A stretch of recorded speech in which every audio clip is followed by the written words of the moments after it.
niyo ang Panginoon sa mga senior, no? Ng Barangay Suling. Sino ang pinakabata sa inyo? Kababata pa lang ang senior. Hindi nyo alam kung sino ang pinakabata. Walang bago. Walang bago ang senior. Ang 60. Oh. Ayun, 60. Oh. Ayun, mga 60. Welcome to the family. Sino ang pinakamalala? Pinagkaroon kayo tayo? Ha? 79. Sino po mas matanda sa 79? Ha? 84. 84, ano? Sino ba ang pinakamatanda? 90. O 90. Sino ba ang mas matanda sa 90? Hindi pa narating. No? Nahirapan sa maglakad. Ulang. No? So, pinakamatanda sa 90. Pinakawala ay 60. No? So, bahagi yun. Sino ang inyong presidente? Sino ang inyong presidente? Ano naman? Ano po? Nandun. busy. So, bahagi yun, no? Ay, first time tayo. First time, no? Nagkita tayo para sa senior, no? Ang Barangay Suling, no? So, ako naman ay nagpapasalamat sa ginamit ito na simulan ng pagdiriwang sa pamagitan ng banal na misa, no? Bilang handog ng pagpapasalamat sa biyaya na itinataloon ng Diyos, no? So, saan naman may asawa? Saan naman may asawa? Mga wala ng asawa. Mga dami ay paano may asawa? Sino sa inyo walang anak? Yan, walang anak. Sino ba? Eva, walang anak. So, kapag kalimbawa ngayon may nagsabi sa'yo, magkakaanak ka, no? Maniniwala ka kaya? Hindi. Kaya sana maintindihan ninyo yung damdamin ni Zacarias kasi sa gitna ng kanyang matandaan at ang kanyang asawa na si Elizabeth, sinabihan siya, no? Anong sabi? Kaya ano siya? Nag-ibig siya, no? At hindi, bakit? Hindi siya kagad naniwala, no? Ito yung mga naman, ikaw ay senior na. Yun yung damdamin ni Zacarias. Sa unang pagbasa na pakinggan natin sa aklat ng mga hukom, nakita natin natin, wala rin anak si Manoah. Pero hindi yung binanggit doon kung si matanda na. So, pero hindi wala rin anak. So, si Manoah, sino ba si Manoah? Ang tatay ni Samson. Kilala niyo si Samson? Ang awit ng Delilah. So, yung istorya ni Samson at ni Delilah. Yung tatay ni Samson ay si Manoah.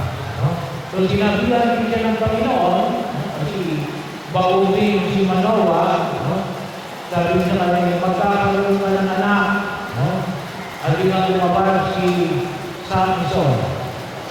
Bahagi mo ito, si Samson, at kanyang anak ni Zacarias. Ang sinong anak ni Zacarias? Si San Juan Bautista.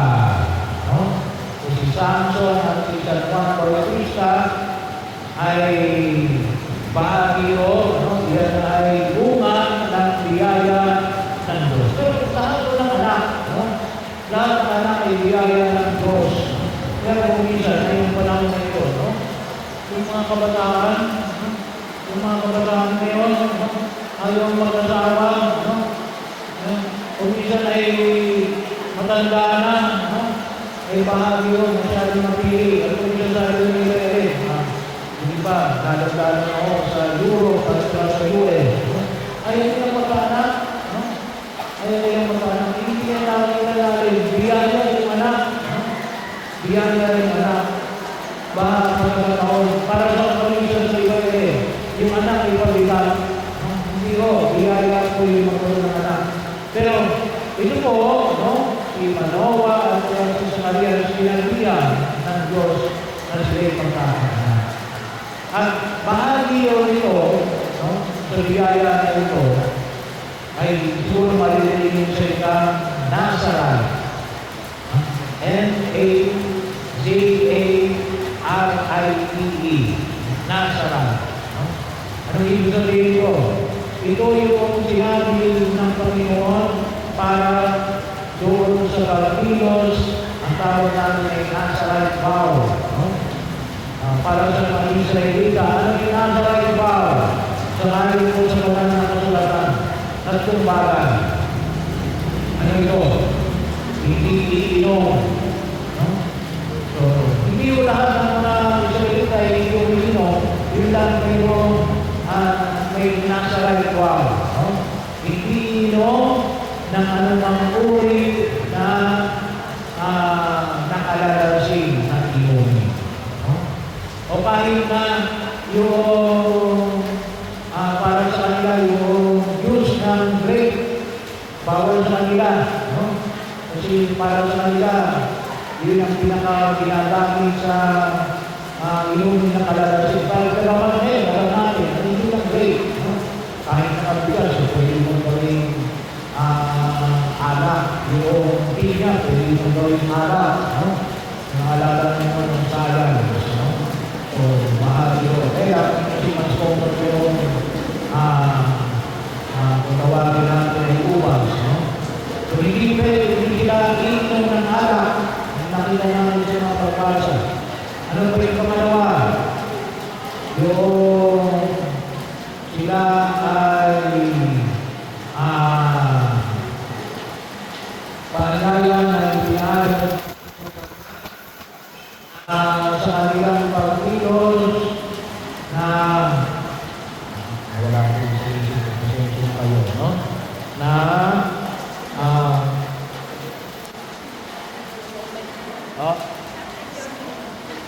nagkaroon sa ceremony. Hindi pa ako sinyo, malapit na. No? Malapit na, buwan na lang, magsisinyo na rin ako. No? So, hinahawakan yung mga no? Ang senior moment. No? So, una ay hindi inom ng alak. Pangalawa, hindi magpapagupit. No? Hindi magpapagupit. Babae man o lalaki. No? Bawal naman magpapagupit. Kaya ako sa inyo, ay bahagi yun na kung saan ay hindi siya nagpapagupit. No? So, yun yung bahagi na tinatawag natin na sa pangatlo, ay hindi ahawak ng patay. Kaya kung minsan may iba na ayaw umawak ng kapakot, sabi ko, ano ba kayo? Nasa right ba kayo? No? So, bahagi yun. Kasi bahagi sa atin no? Kaya sa kanila, hindi ko pamamala na kayo yung pumasok sa nasa ibaw. Kasi nga, yun ay, no, sa amin, kapag paring namatay, no, kami nag-aawag nung kabaon, bago namin ilabang sa simbahan, no? Hindi kapag napalay yung pari, no? Pero yung sabi, yung hindi pagkakaw ng tala, yung nasa right back, hindi naman kayo nasaan doon, no? So, pero itong tatong ito, nabahagi yung naging pagkakataon sila Samson at sila kay San Juan Bautista. Itong tatong ito, na may tinatawag silang pangako na pagkawagin natin ay Nazarite vow. At yun ay ibinigay sa kanila. Kasi pwede yung sabi na natin, yun ay parang dibusyon o kung tawagin natin yung panata, no? Yung salita na Nazarite vow. Pero sa kanila, bago po sila ipinanganak, sinabi na sa kanila, no? Sa bilaya ng buhay ay pagkakaloon sa kanila, kaakibat na nila, ito bahagi ng pagtulog. Hindi lang po yung ito yung pagkakaloon sa bagay. Pero ano po yung hamon na pinagkamay ko sa akin ngayon, no? Bilang mga senior, lalo naman sa pagdiliwan natin ng Christmas party ngayon sa araw na ito. No? So, tayo po ay magpasalamat palagi sa biyaya ng buhay. No? At maraming salamat po sa inyong pagbibigay ng buhay, no? Sa inyong mga anak, no?